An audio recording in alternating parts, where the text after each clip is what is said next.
and we're here to teach you guys this time about the science of guard passing as we understand it. This is not, what's going to follow is not just going to be a catalog of moves, you know, my favorite things or things that I like to do, or this technique or that technique. I mean, don't get me wrong, there's going to be certain sequences and series that not only do I use, but I feel are very valuable teaching tools.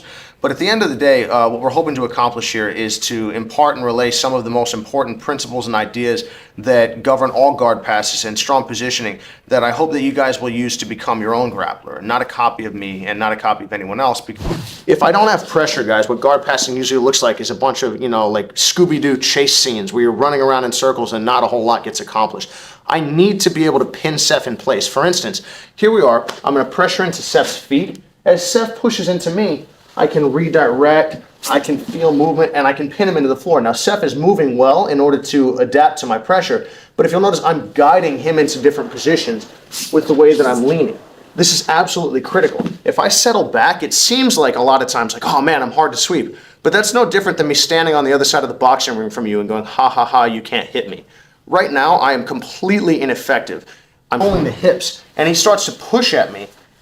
I'm at a phenomenal depth to get underneath his arms and get into arm triangles or back attacks, but going underneath of his arms. If I ascend just a little bit higher before controlling, it's very, very difficult for me to get underneath of my opponent's arms because he doesn't have to push very much. If you guys notice, when my arm hangs at my side, my wrist stops just a little bit lower than my hip. So if you can get me to reach, that's a fantastic place to be. Just being down around the hips is going to incentivize people in many cases to do exactly what you need to do in order to get to an excellent form of control. Yeah, I don't know, everyone in Jiu-Jitsu always like, oh, don't be on your back, don't be on your flat on your back. And I always wonder, like, why? And if you have a real reason, and don't get me wrong, every now and then there's legitimate reason, but hey, when you're flat on your back, you're stable, you can leg press, you can bench press, you can do all this stuff. You know, there's, generally speaking, in my limited experience in life, anything that everyone thinks is right, I'm found is almost certainly wrong. And that, you know, the never be flat on your back thing is certainly one of them. So what I'd like to do is get my opponent all the way up onto his shoulders so that he has a very, very limited base. So, Seth, if you're flat on your back, please. Don't let me push your knees around left and right. I want you to fight. You can be pretty stable and strong here. If I roll up on your shoulders, watch this. Don't let me push you left and right. He has no means to stop me now. He can use his arms, but there's nothing to push off of, guys. He's effectively standing on one foot because his base is about this big. It's the length of his shoulders. So what I'm going to look to do when I get myself into the double underhooks position is create the stack pass. So the over heels to the other side. Notice this right arm, if we rotate, is coming underneath. It's very, very important. Slide to my back with this knee out behind. I could lose him, but as I come around, notice my arm is coming underneath of Seth's leg. Slide to my back, please. It effectively puts me into a double leg. There's no way that he's going to be able to get to my back. I can come back up. Seth pushes my head down again. I hop to the other side. I would be able to finish, but again, for whatever reason, Seth bumps my head down. I say, okay. I could simply hop, but in certain scenarios, you're going to have to flip. Now we could easily mix it with the initial drill. Circling behind. Seth pushes my head down. As he turns the face, switch behind. As he turns the face, I switch behind. Transitioning from side to side safely until I'm able to eventually, again, side to side, make it to a high enough position on his body that his arms are no longer a factor, and I'll be able to lock him in. So again, transitioning is going to be your absolute key. I'm always moving towards my opponent's back. Now, bottom player is going to make hooks below your knee. Very important. He's making strong hooks. As we've discussed in prior series, guys, you know, flaccid should never be a word that describes a hook that you're using. It should really be stuck in there so that I can't step off. Now, I'm dropping my knee and I'm simply using my mass. Notice I'm not tense. I'm very relaxed. I'm stable and I'm leaning my knee down onto Seth's shin. What this is going to do is it's going to hold it in place as I rotate my foot to the inside and take a deep step. If I take a shallow step, guys, he's going to go to a De La Riva hook. Not the end of the world. We can deal with that, but not really what we're looking for. So again, I put my knee down and I rotate to the inside, taking a strong step. Now notice I've pointed my body in the same direction that I stepped. What this has done is it's caught my other leg to rotate inside. And now notice, I could easily drop into any number of our base passing positions that will allow me to really start to make progress in Seth's guard. But if I had ignored his hooks in the first place, man, I'm not going to make any headway. You absolutely must, guys, at a high level, rob your opponent of his ability to grab you, because if at a high level I let you get what you want to do, if I let you get your grips, you're going to get me. People are too good, they're too skilled, they're too fast, they're too strong. You cannot let them have the means to hurt you.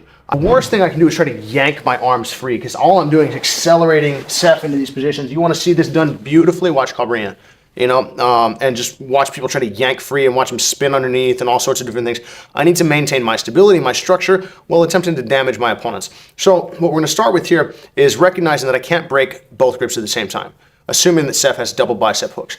What I'm going to start with is simply walking my knee in against him. Now I have to understand, if you start to extend this leg, I have to be prepared to base and realize that my opponent's going to try to bother me. That's why stability is so important. If we come back for a second, if I'm like here and now you start to tilt me, I'm going to immediately fall. If you guys notice, I immediately came off balance and Seth barely, he wasn't even trying to sweep me, just extended his leg. So if you'd have been trying to dump me, I would have gotten face planted on the mat. So very important. What I want you guys to do is maintain your own structure and circle your hand inside if possible. So again, I'm holding his foot off because right now there's an immense amount of pressure on my bicep. There's counter force. He's extending his leg, not freaking out, but there's just extension. What good players will do, guys, is they'll push in just enough to create tension. If you hyperextend your leg, like whatever, I can take that grip away very easily. What I want you guys to do is recognize that a good player is going to pull just a little bit and push just a little bit, because if he pulls super hard and pushes super hard, he's fighting his own grip. I'll just hang here and let Seth break his own fingers off. I'm going to settle in with proper base, taking the pressure off of my bicep. What this allows me to do is circle my hand to the inside. Now I can break free, or I can simply, even if Seth held on, I can circle to the inside. And now, again, notice how this makes it, how awkward this is for Seth's grip here. His leg is blocking his arm. Now, I wouldn't recommend yanking free, but it's just meant to illustrate that if we come back for a second, your leg is not in the way, even if you just take your leg free. That's not going anywhere. But anytime I have a counter check, I can start to break the grip. Here we are, I'm cutting through and I've made it most of the way and I even got my knee to the floor, but Seth trapped my foot pretty effectively. So if we rotate, here we are. What I want to try to stop from happening is Seth sitting up around my leg, give me a really hard time here. That's not really what we want. So I'm going to stay low and ideally my head is down and I'm using my hand and my head to control this top shoulder to stop him from turning in. Now, rather than making a transition, I'm always going to try to stay put and work my way through with small, subtle motions. So notice how my base is out, my foot's out wide. Never a good idea to bring this in here. It's going to get trapped up, or rarely a good idea, rather. My base is out, my head is going to be down, and rather than finding my underhook with my hand, what I'm going to do is I'm going to use my elbow first off of the lapel. So if we rotate a little bit this way, please. So assuming my head is in position, but Seth won't push and he's looking to come up around with a low underhook. This is the situation I'm trying to avoid. So I'm head down. I'm going to use my elbow rather, to find the underhook, but I still feel stuck because Seth is mostly on his side. So what I need to do is I'm going to circle my right foot, very important, over top. So I'm circling my right foot. Right now, my foot is caught against Seth's thigh like this. It's not really going to be able to get through. By circling my foot, I'm going to be able to successfully break, or hopefully successfully break their grip by changing the profile. So here we are. Hope you guys can see. I'm trying to yank my foot through, and unless I have a tiny little elf foot, it's going to be tough. So I'm circling over top. Even if you make a triangle with your leg, Seth, I'm circling through the space between his calves so that my hip can descend into the space. And it's very, very important that I sit. Don't lean like this, because Seth can cut underneath me. Stability first, pressure second. You suck your hips back now. Watch the process. Hips go to the ground, then his hips go backwards. And that's a huge motion that gives me all the time in the world to recover if things start to go badly. So remember, hey, I can pass when he's flat on his back and I can be nice and tight and all that other good stuff, but I'd much prefer to lift his hips. So we'll show quickly, if you do find yourself here, I would recommend keeping short arms. This is not necessary. All I'm doing is creating a ton of exposure behind my elbows. I really wouldn't recommend it, particularly in the gi. It's absolutely foolish to do this. There's no need whatsoever. Stay on the belt with both hands.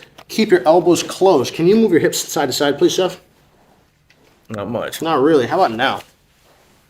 See how my body moves around too? More importantly, that Seth can move is he knock me off balance like this, man. You'll sweep people. In fact, if you're really cool, you can watch Leo Vieira and Andre Galvao do the the turn, the omoplata with the hips. I'm like, oh man, that sucks, and I'm absolutely getting put on YouTube if that happens to me. So it's very, and it's a great move, but just recognize that that can happen. Keep these to yourself unless you absolutely have to reach out. So here we are.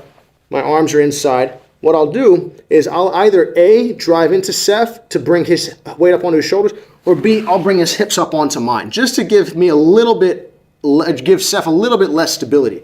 Now from here, if he starts to open his legs very wide, that's where we start to go back into our split passing, coming through, going over, under, all that good stuff. But assuming that he doesn't commit like that, all I'm gonna do is I'm gonna shrug him by and get my head to the outside. Now, from here, I have a straight line. You'll always see people reaching across. Don't. Elbow pushed. Just stay right here. Block the inside shoulder. Now, which limb are you gonna push me with, Seth? That's the only one I can. Gotta be. So all I'm gonna do is I'm gonna drive my head to the far corner.